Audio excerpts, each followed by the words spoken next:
Ndewo nọ, ọ dị mkpa ili balance diet ka arụ gbasie anyị ike ka ọ chụọ ya 440. Ka anyị na-eli nri ọbụla anyị na-eli, ka anyị ga na-etinye akwụkwọ nri. Ị ga-akaba arụ nri ọbụla ị ga-eli tinye akwụkwọ nri.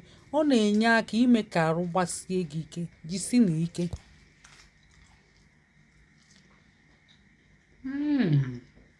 Ọ dị ezigbo mma. Ndewo nọ. Ka anyị bido dọwasịrị ebe niile, dọwarị agba ka o wee kaa aka.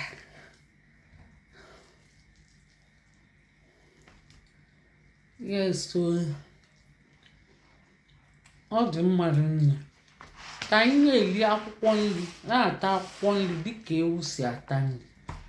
Ifuru anụ ahụ awọm gomi ọdụ ọkụ kịta mbịa nwunyezie enyi n'ihe redi ka elibezie enyi onye tala akwụkwọ nri.